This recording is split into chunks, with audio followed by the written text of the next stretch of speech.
Okay. Hello, Zoom people. Hello, in-person people. Alrighty. So, how'd the first exam go? Did it feel okay? How was the take-home part? Was it helpful being able to look stuff up? Cool. I obviously haven't graded anything yet. So, all right, good morning. And if Zoom folks have any comments about the exam, feel free to put them in the chat as well. And I just have a little warm-up activity today. So if you go to this freaking thing, hang on. Let me see if I can get it to. Yeah, it's polev.com. I'll write it up here under this sad looking little whale, I think. I'm not really sure what's going on there. polev.com/Tarrenmeyer601.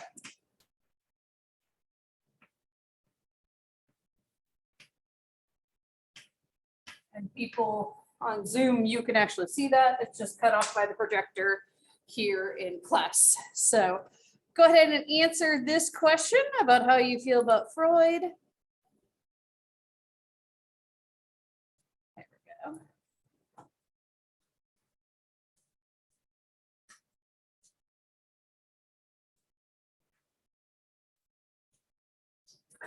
Come on in, and website is here. We're doing a poll everywhere.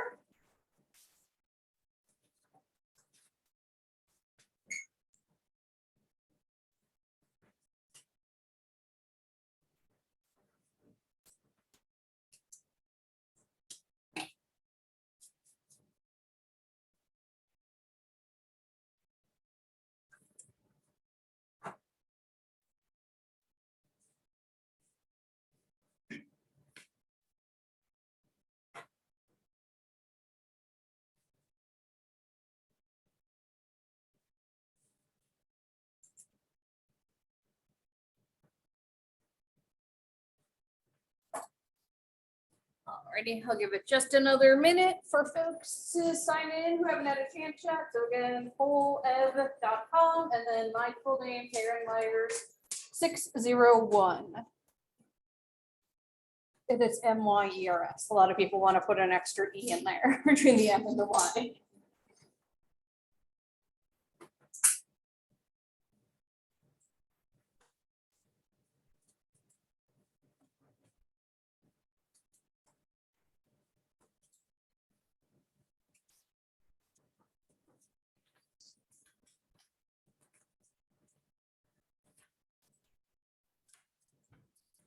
Alrighty, so most people don't really have a strong opinion. He's just some dude we learn about. Everybody knows something about him, which makes sense if you've taken intro psych, which I'm guessing most of you have. And some people are fans. Awesome. All right, so our next question is, and it looks like some of you have already done this one, which is awesome. What's the first word that comes to mind when you hear the word Freud?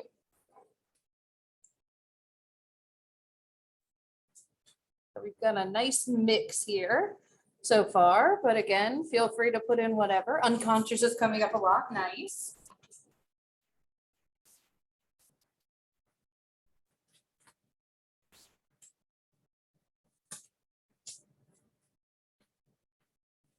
All righty. Give it just another minute, and then yeah, got a couple more responses coming here. Thoughts, unconscious thoughts are coming in. Interesting. Someone said creepy. Fair. English theory.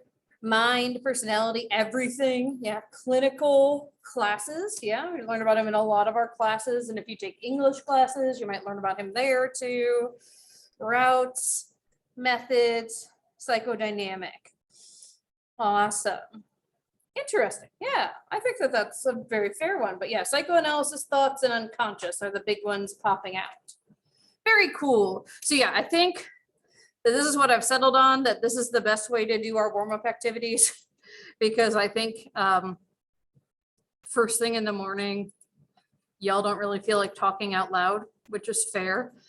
So that's what we'll do from now on for our warm-ups. So yeah, so today we're going to start talking about Freud, and those of you who've had me before know I also have mixed feelings about him. They've evolved, believe it or not.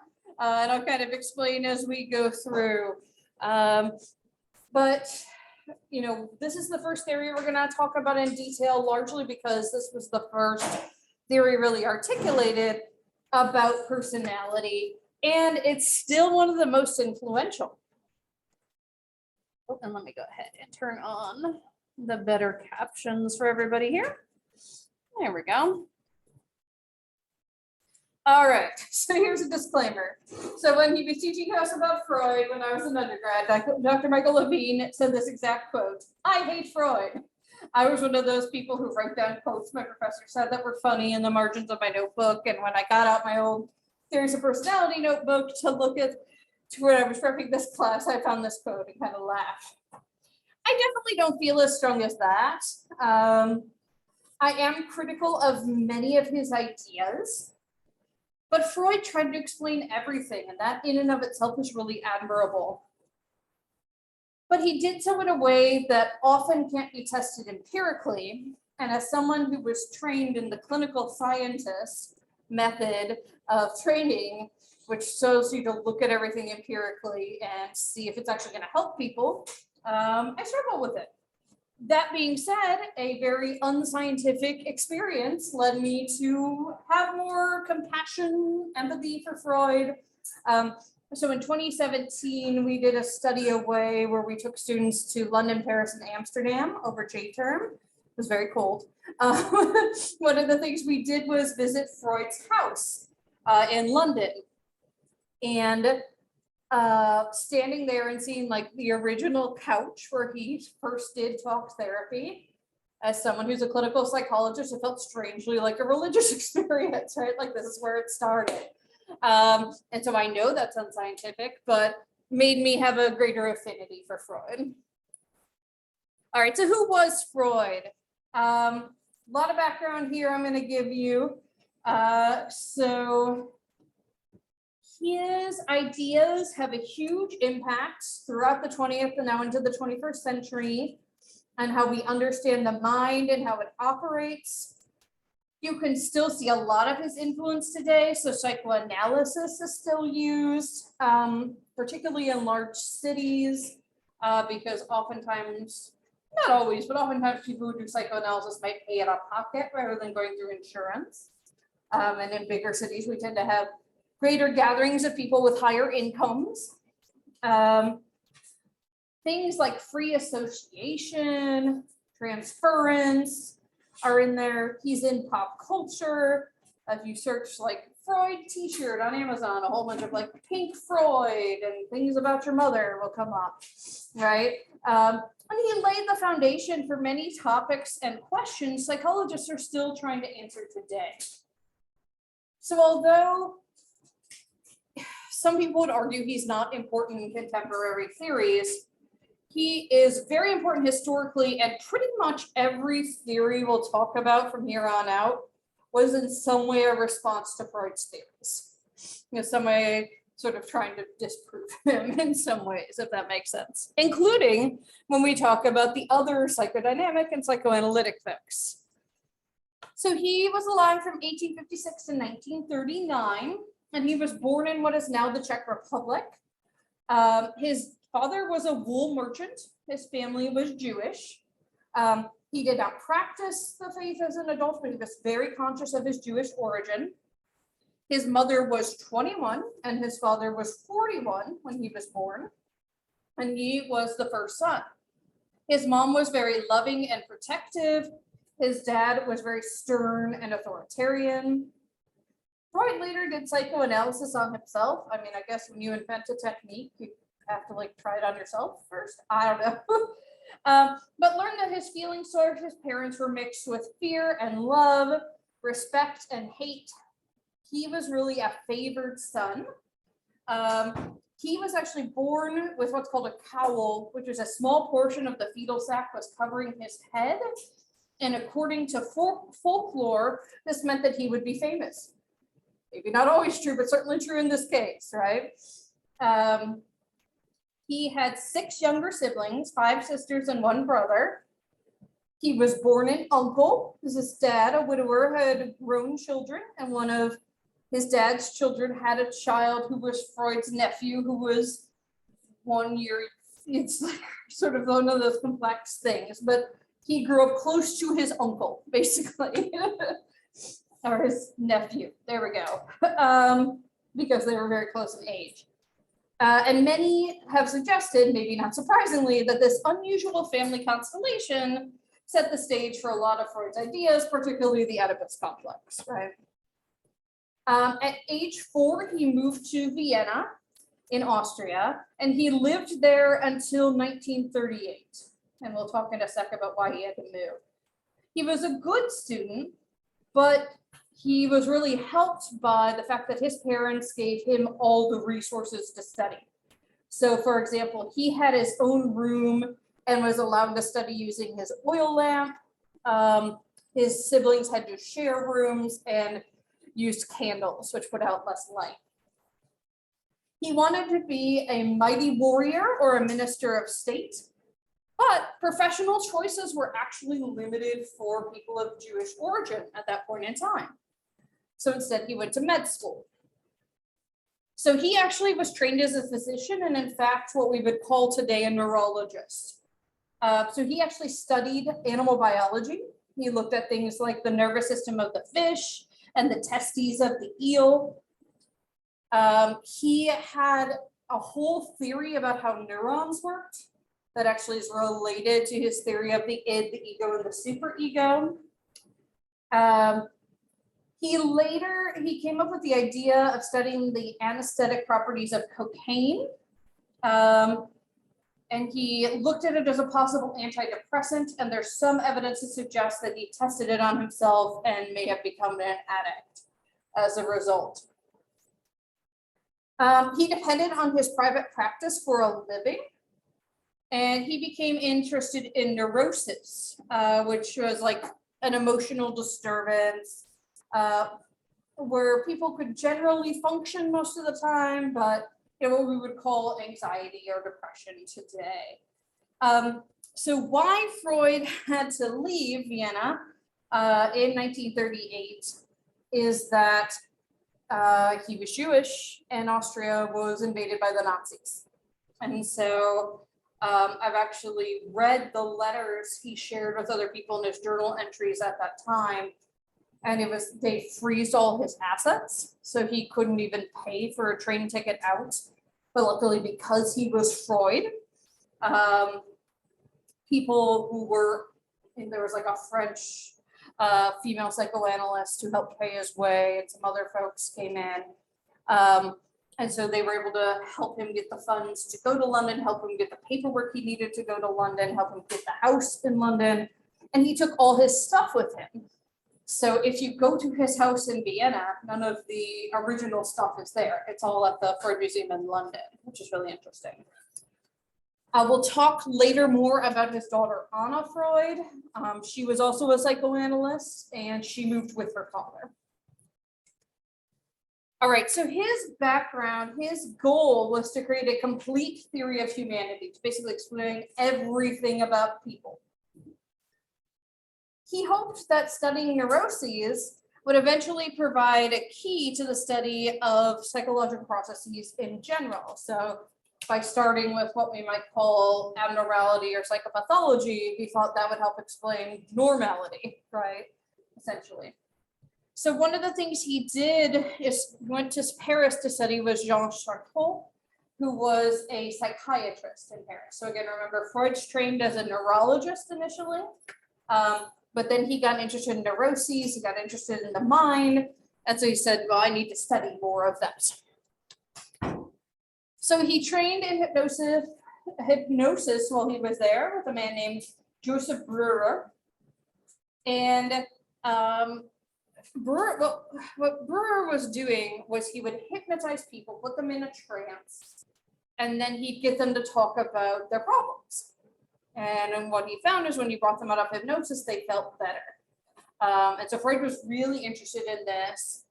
And when he got back from Paris, he was really interested in this idea of this talking cure, getting clients to talk freely about their problems. And Breuer and Freud actually worked together on studies in hysteria, which was published in 1895. And so Freud was like, well, this is great, but what if we didn't have to hypnotize people? What if we could just get them to talk about their problems? And so this was his interest, the beginning of his interest in what's called free association, which is where you have a client come in, sit down, or in Freud's case, lie down, and just start talking about what's going on and see where that goes.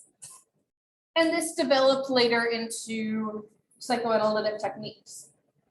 Now, one important note here is that they eventually separated, Breuer and Freud. They stopped collaborating. And one reason I think was because Freud was like, we don't need to hypnotize people.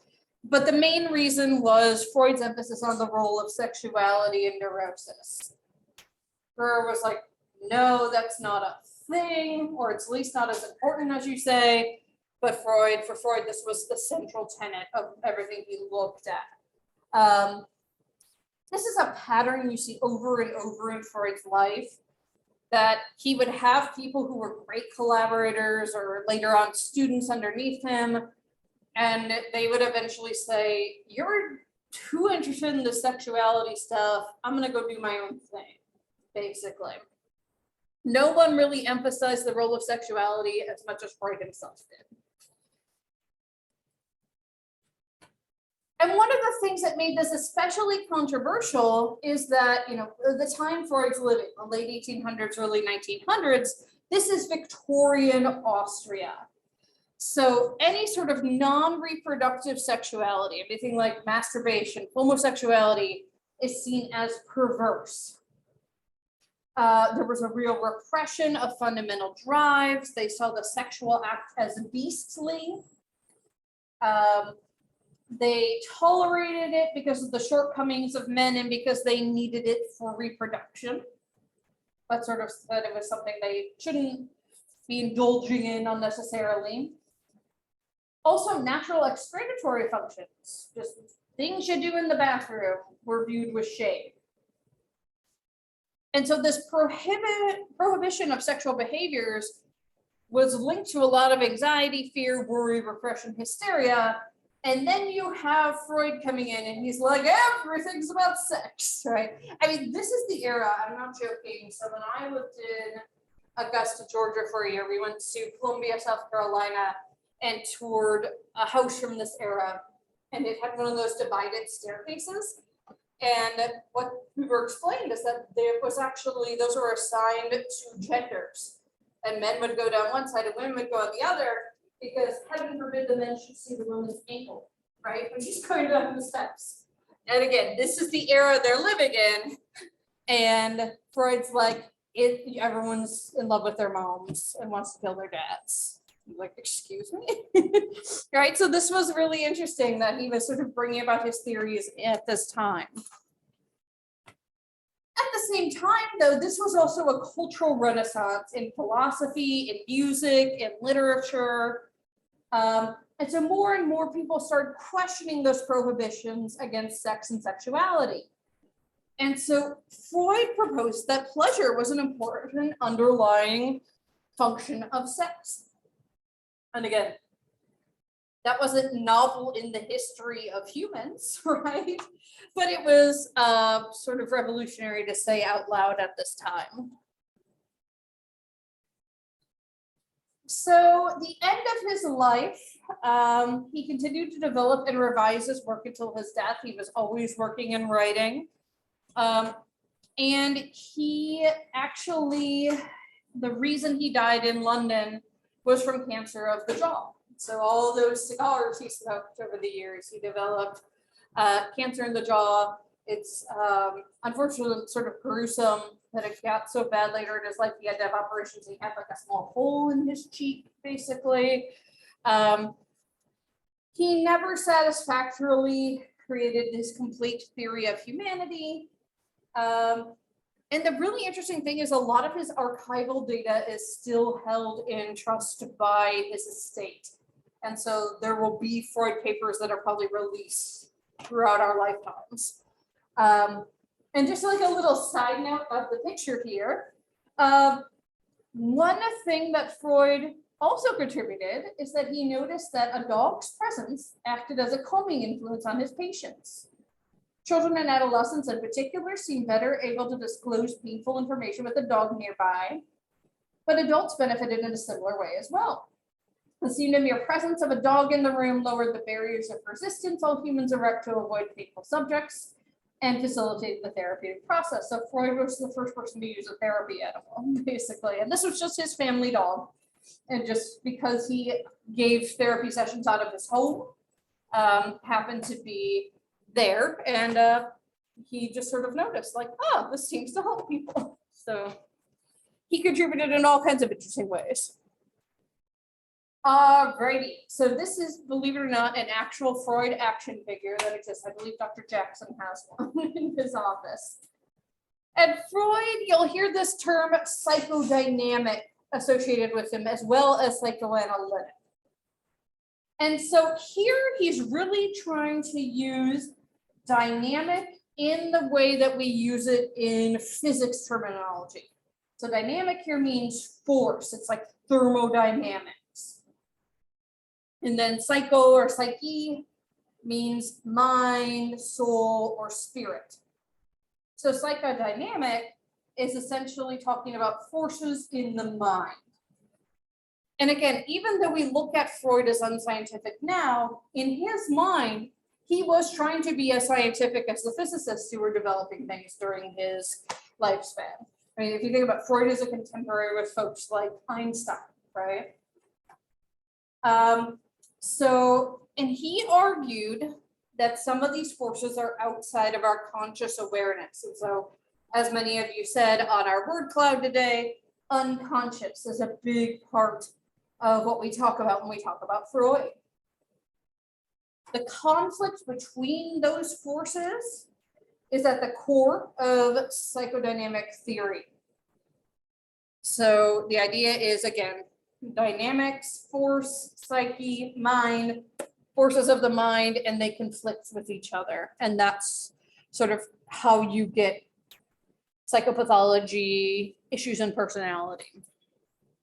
All right, so we're going to start with the levels of consciousness.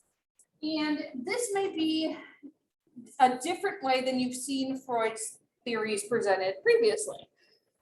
So as I said, Freud developed things throughout his lifespan. And he kind of started with this idea and then moved to like the id and the ego and the superego that we're all pretty familiar with.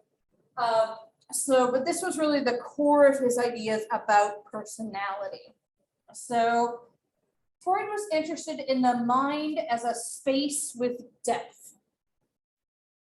He was interested in what lies below the surface. I believe in your book, it uses the illustration of an iceberg, right? That there's a lot that you don't see underneath.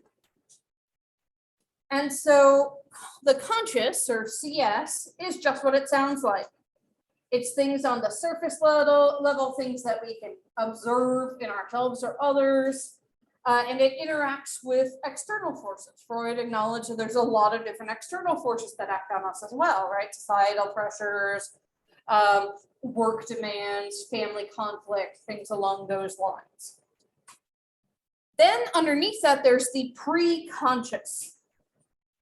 And that includes images and episodes in your life. The idea is that the pre-conscious controls behavior.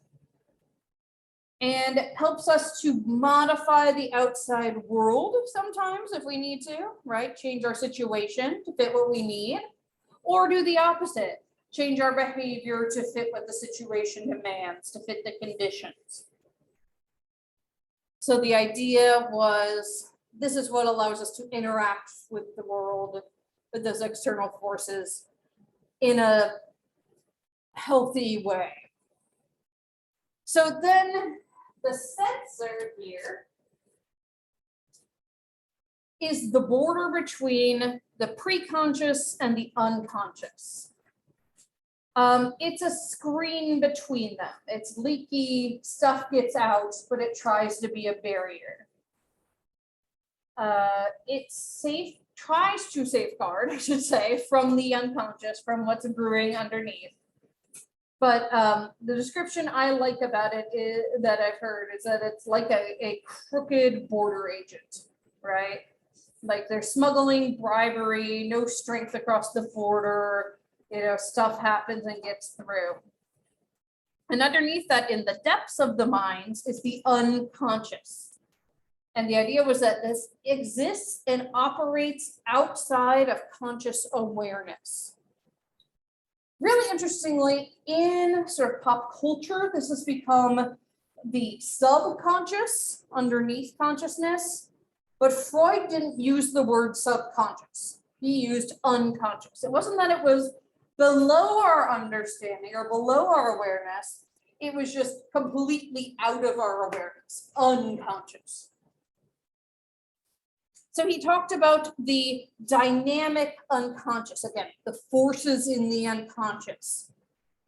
Forces, urges, drives, needs, passions, dreams, ideas, wishes, desires, and all those seek expression or some sort of getting out, discharge through our behavior, through our words, through our emotions. But what Freud argued is that the unconscious is only capable of wishing and wanting, that it can't drive conscious behavior. It can't drive our interactions with the outside world, at least under ordinary circumstances. So most people have no idea they think or feel the way that's in the unconscious. And the idea is that there's a tension buildup when these unconscious dynamics, forces are interacting and kind of pushing up against that sensor, against that screen, wanting to get out. And he argued that often we just feel that tension and we can't describe it with words. Just like, ooh, I just feel today, right? So we're charged with emotional tension, and then problems come when that sensor, that crooked border agent, right, starts to let stuff through. And that can come out in inappropriate behaviors, in saying things we didn't want to say, things along that line, or in psychopathology. And so this is where we transition over to Freud's, again, more common popular theory that he evolved from the previous slide, basically. And this is the idea of the id, the ego, and the superego. And here you can see that it is sort of mapping on some of what we just talked about. So you've got your conscious up at the very top, your pre-conscious is underneath, here's that sensor, that screen door, and your unconscious is down here. And so the id is unconscious. It is down there. It is the seat of the dynamic unconscious. And really interestingly, so again, Freud grew up in Vienna. He's Austrian. He's not writing in English, right? But for whatever reason, when they translated his work to English, they decided that the terms for the id, the ego, and the superego needed to be Latin, because that's scientific. Freud actually referred to the id as the ich, which just means it. That it's this something fundamental, this it underneath us. And I kind of like that more than the id. So this is, again, the seat of the dynamic unconscious, and it's ruled by the pleasure principle.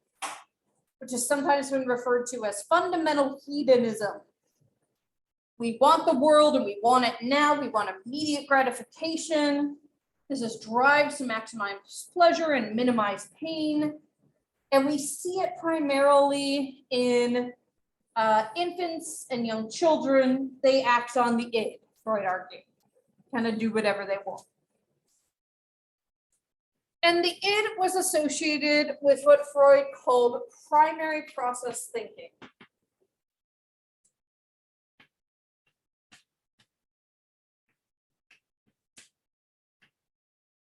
Primary process thinking.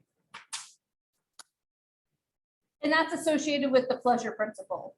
This type of thinking doesn't have logic, it's timeless. In primary process thinking, opposites coexist without problems. Opposites are not illogical, according to primary process thinking. Free thinking, it flows easily.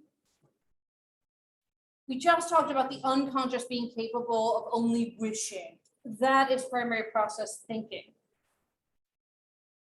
If we give these free rein, then these forces will express themselves, come out, come across that screen. We say and do things we regret later on. We discharge the buildup of tension in some way that is often not something we want to be doing.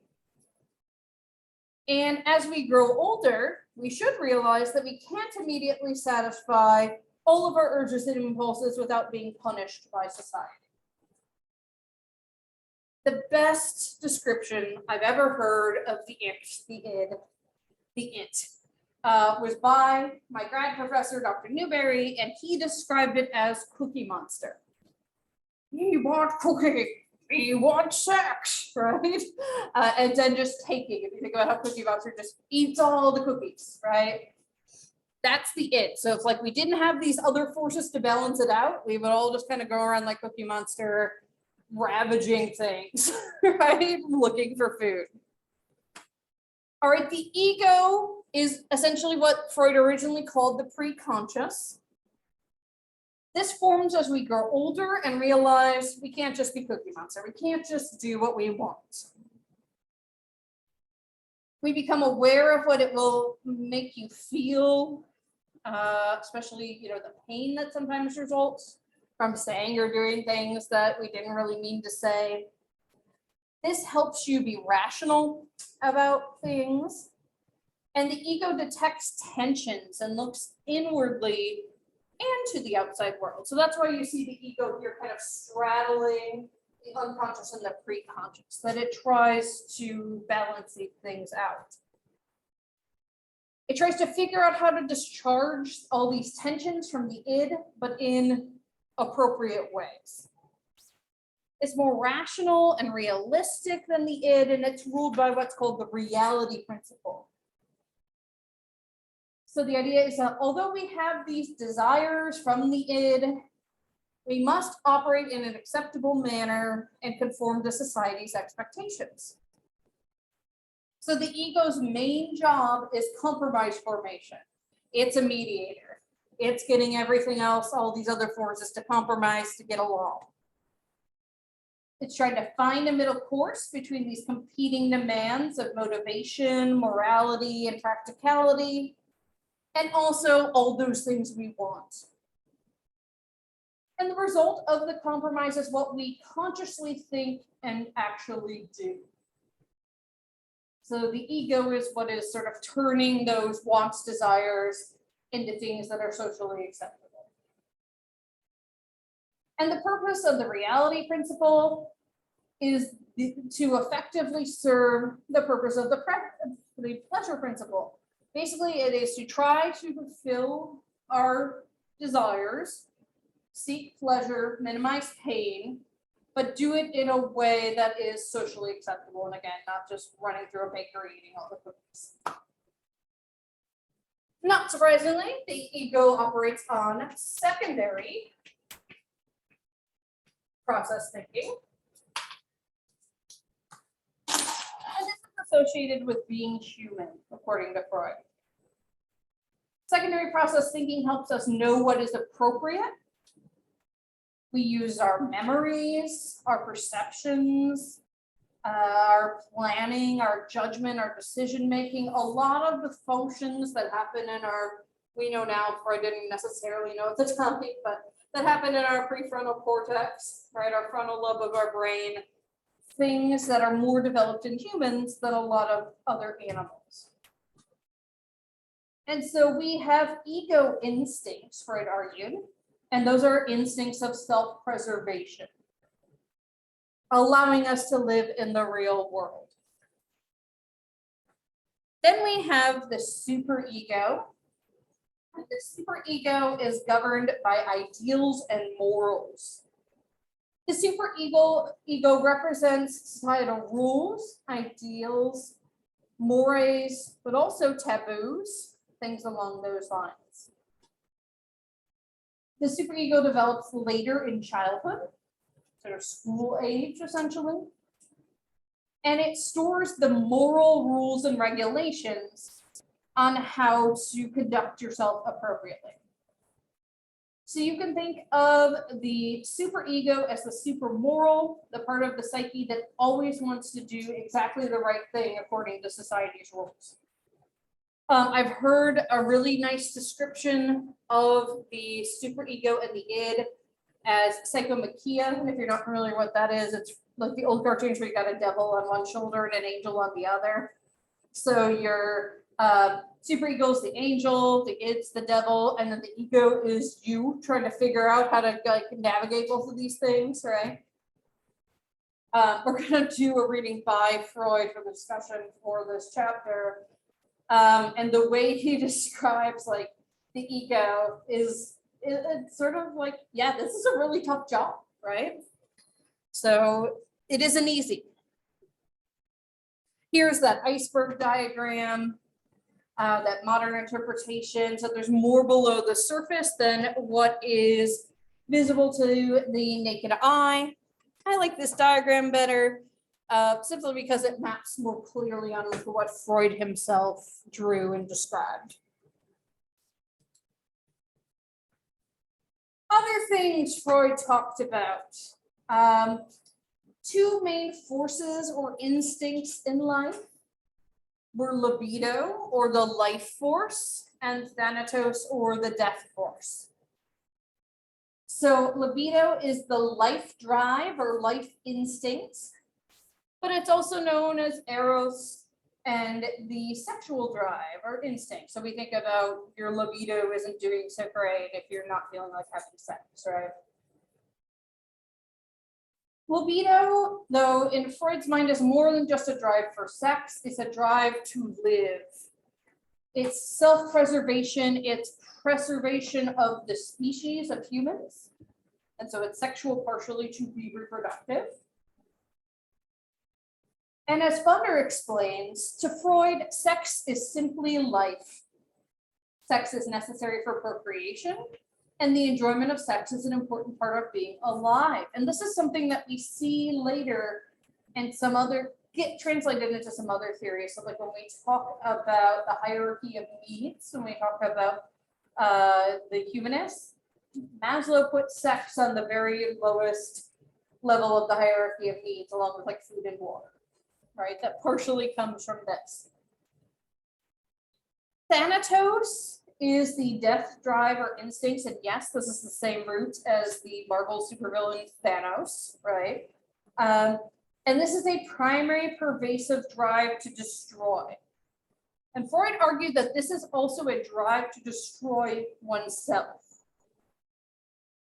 This is how Freud explained things like death by suicide and martyrdom. World War I was really important to him coming to this conclusion. So Freud lived through World War I. He was an adult at that time. World War I at that point was just the most bloody experience people had ever observed. There was just so much carnage. And having lived through that, Freud started to believe people really enjoyed aggression. And it made him to believe that the tendency to destroy had to be given equal footing with that tendency to live, that life instinct. So he talked about entropy. I'll write it up here. Which, yeah, this is a word we use in physics and chemistry. And again, he's trying to bring some of that over. So entropy in general is a basic force in the universe towards randomness and disorder. The principle of entropy essentially argues that ordered systems tend towards disorder over time. And Freud argued we can apply that to the human psyche and human behavior as well. And he especially would argue, like, without the superego, we would all kind of go that way. Freud was the only one who really emphasized the importance of thanatos, of the death instincts. And here it wasn't like the sexual stuff where people were like offended by it. People just thought that Freud had done an adequate job explaining it, so they didn't feel like they needed to go into greater detail. But then later theorists also didn't really believe in thanatos. The main idea behind thanatos and why Freud really explained this, emphasized it, is that aggression is so common among people it has to stem from somewhere. And Freud had difficulty explaining this idea because people have a really hard time swallowing the idea of having a drive to destroy yourself, right? Freud also talked about the fusion of the instincts. He believes that every behavior we do had both life and death instincts in it.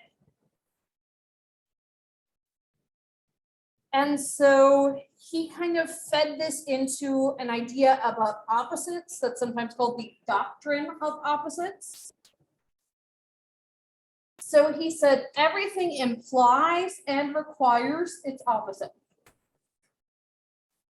In order for life to exist and for us to enjoy life, it requires death, right? Knowing that we have a limited time. Happiness requires sadness. Fully understand happiness according to Freud without having experienced sadness. And he also argued that extremes on any scale may be more similar to each other than either extreme is to the middle. And certainly we see this in say fundamentalist beliefs. So I remember after 9/11 at my college, we had a panel and one of our religious studies professors said, fundamentalists of any religion are more similar to each other than they are to other people within their own faith. And it's really true. If you look at extreme fundamentalists, Christians, Muslims, what have you, a lot of the same things keep popping up in terms of gender dynamics and the use of aggression being acceptable, things along those lines. We also see this at extremes of political forces. So thinking about something as simple as the use of birth control.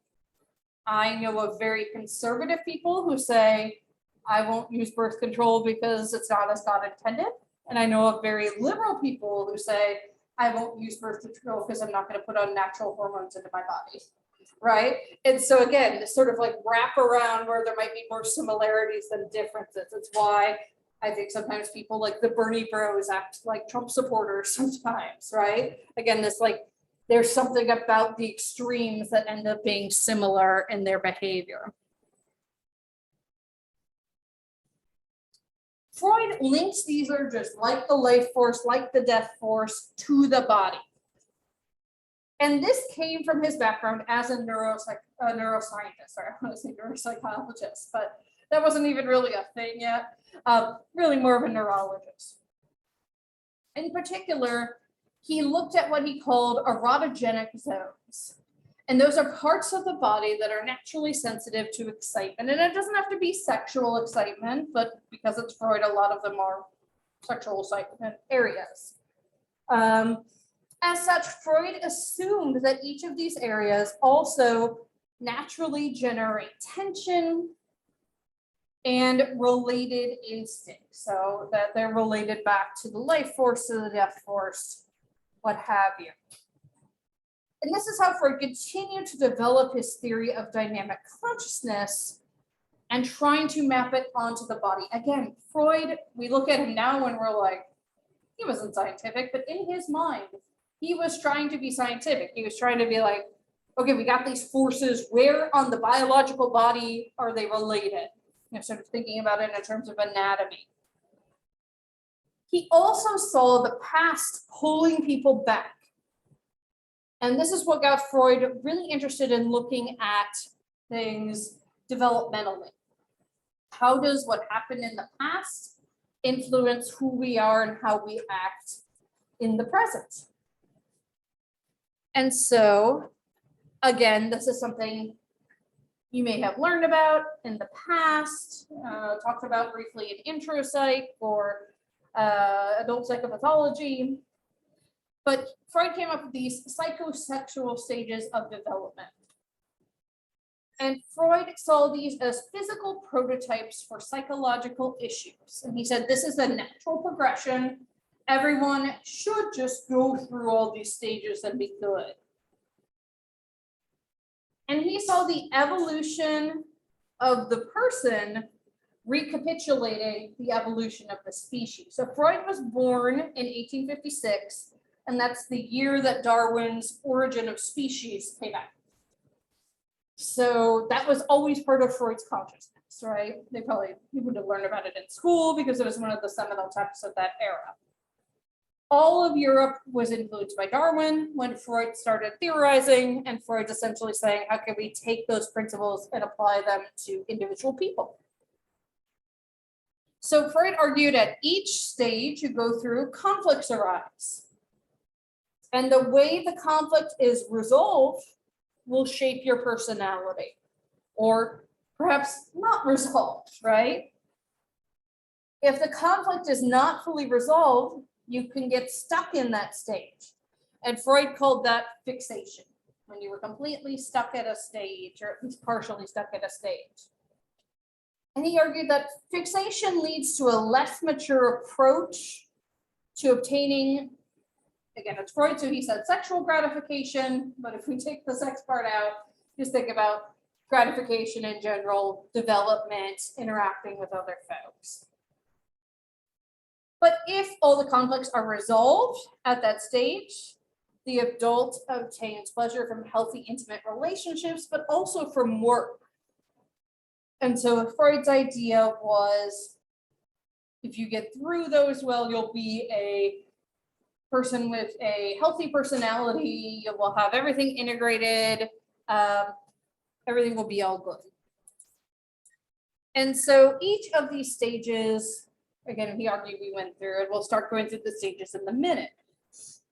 One of the post-Freudians was Erickson, not joking, not a made-up name, that's what this poor man's parents named him, was Erickson. And he argued that he took Freud's stages and said, yeah, there are conflicts. And in fact, I'm going to make that one step further. Each stage has a crisis. And resolution of that crisis is going to affect unconscious themes that will shape our lives. And ego strengths which affect the way the child is going to view themselves and the world around them. And so the idea was, when we resolve this conflict successfully, we're able to go on to the healthy way of doing things. If we don't, then that's going to cause some issues. All right, before we dive in, we'll start with the oral stage on Wednesday. I think that's a good starting place.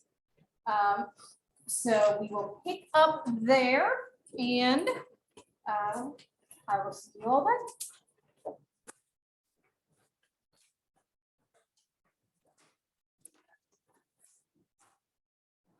All right, have a good day, everybody on Zoom.